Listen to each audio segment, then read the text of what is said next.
Lindy, ano pa yung mga, bukod sa sinabi ko, ano pa mga natutunan mo sa akin? Ate Rose. Ate Rose, dahil ngayon ay Friday, anong ulam pag Friday? Munggo. Gusto daw magmunggo ni Happy David. Meron ba tayo? Wala po munggo, sir. Walang munggo, o boss? Papabili tayo. Anong kapartner ng munggo masarap? Malutong na galunggong. Yes! Di ba may galunggong tayo? Meron po, sir. Bumili ako sa palengke, bumili tayo sa palengke, di ba? Ayan, ilabas mo niyan para may kapartner ang ating munggo. At saka pala, Ate Rose, wala tayong ampalaya, di ba? Yung dahon na ampalaya nilalagay natin dati, pero meron tayong malunggay. Meron po sa baba lang naman. Ayan, mamimitas tayo ng dahon ng malunggay mamaya. Ilagay natin sa munggo. Opo. At dahil magmumunggo kami, kukuha kami ng malunggay sa aming tanim. Meron kami tayong tanim na malunggay dito, pero yung malunggay namin, alam ko yung binili kong malunggay ni Ate Rose, ano yun eh, bonsai dapat yun eh. Check natin. Dami na po dahon, sir. Madami dahon. Kasi di ba pinutol natin, Opo. tapos nagsanga na siya. Opo, nagsaka na, So sir. ito na yung aming malunggay. Hala, kukunti Ate Rose ito. Ay, ito. Ay. Ayan. So ito yung mga malunggay namin, babawasan namin para para mamunga uli. Para mag-ano uli siya. Magkaroon ng dahon. Opo, sir. Yan. Ito na yung kukuha para sa munggo. At pwede pa ba to? Opo, pwede yan, sir. Ano? Magluluto ako gamit ng malunggay. Ito nga, kukuha ko. Thank you. Okay. Kiss na muna. Gugupitin ko Ate Rose. Natatakot akong gugupitin. Gugupitin ko. Opo, sir. Pwede po. Gupitin. Uubos na namin. Tanggalin na lang yung mga yelo-yelo, Ate Rose. Opo. So, ayun na nga guys. Sabi ni Happy David, gusto niya siya magluluto. Kaya pinagbigyan ko na. Yes. At least nakatakas ako, di ba? So, Mel, ikaw magluluto ha? Yes. Okay. Munggo. Basta gusto ko ng galunggong. Pinalabas ko yung galunggong kay Ate Rose. Okay? Pero kakaiba yung munggo ko today. May experiment ako. Okay, sige. Alam ko mahal mo ko, pero wag mo kong plastikin mamaya ha. Pag tinikman mo yung luto ko, wag mo sasabihin, ang sarap! Oo. Siyempre, sabihin ko. So, nag-grocery pala si Happy David at bumili siya ng kamatis. Magkano bilhin mo sa kamatis, mami? Mohon. Ayan, oh. 5 piraso, magkano? Nakita mo ba? 65? 65 pesos, 5 pirasong kamatis, nakakaloka, Ate Rose. Hinihintay ko nang mahinog yung kamatis natin sa garden. Hindi pa kasi nahihinog eh. Hilaw po po. Nakakalo. Hilaw pa nga eh. Pag nagkaroon nyo, wag ka nang bibili sa grocery. Yung muna ang unahin natin yung mga tanim natin. Ang mahal ng kamatis guys, 65 pesos, 5 piraso, nakakaloka. Lindy, ano ginagawa mo dyan? Nag-check po ng mga invoice, sir. For accounting po. Di ba alam na ni Lindy yung mga ganun? Alam mo yung mga bat, Lindy? Yes po, alam ko.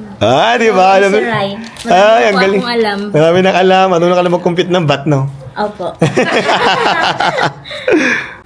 Ayan si Lindy. Si Lindy, tinuturuan ko siya ng mga basic lang naman, ng mga accounting, ganyan, mga basic finance, para matuto siya.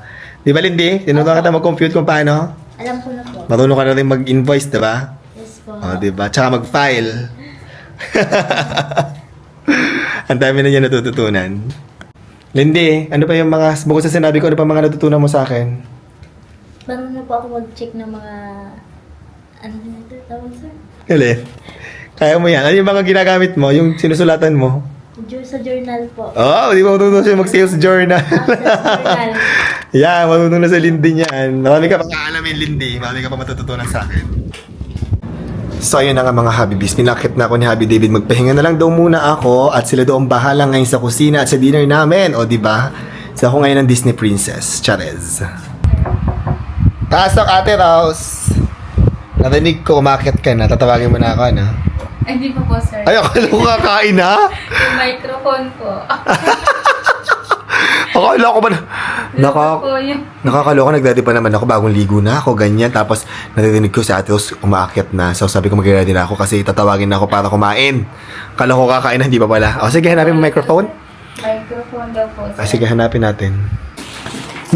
Amoy galunggong. Nagugutom na ako, di ba tapos? Ito na, tapos na ako. Wow! Magka-toppings na ako. Ang bango. Ano yan? It's curry munggo. Ay, curry munggo. I'm so excited to eat. Gutom na ako, Ate Rose. Gutom ka na, Ate Rose. Okay. Opo. Parang marami ako makakain, as in. Nagugutom na ako. Go, close. Nag-ready natin ang ating galunggong. Oh my God, Ate Rose. Yan ang gusto kong prito. Malutong yan, Ate Rose. Malutong po, sir. Masarap yan. Kain pati ulo. Opo. Ay, sarap ng galunggong. Mas excited ka dyan kaysa luto ko. Hindi naman. Siyempre excited na ako dito sa luto mo. Kapartner ng galunggong. Ang curry munggo ni Happy David. First time, experiment. Sana Ay, munggo curry with... Sabi ni Lindy, masarap daw. Tinikman niya kanina. Ay, masarap yun. Mukhang masarap. O, tingnan mo guys. Excited na ako. Kumain, gutom na ako. Yung toppings ay bacon. Ako naman ang taga-tikim ngayon. Bacon to toppings. Kakain na tayo, ma'am. Yes. Gutom na ako. Let's eat! Oh my God. I'm so excited na sa hinanda ni Happy David. Munggo curry with bacon kineme. Anong At bacon saka- kineme? Ano yan? Yan ay munggo curry. Yung topping. Crispy bacon. Ayan. So, munggo curry with crispy bacon on top. At saka, fried galunggong na malutong kain ulo. Ano, Ate Rose? Or curry na. Let's eat! Kailangan natin sa usawan. Sa usawan, select toyo na may kalamansi, Ate Rose. Let's eat! I'm so hungry. Abangan niyo sa vlog ni Happy David ang kanyang recipe ng munggo curry. Yan. Thank you for cooking, ma'am. I love you, kiss na. I love you.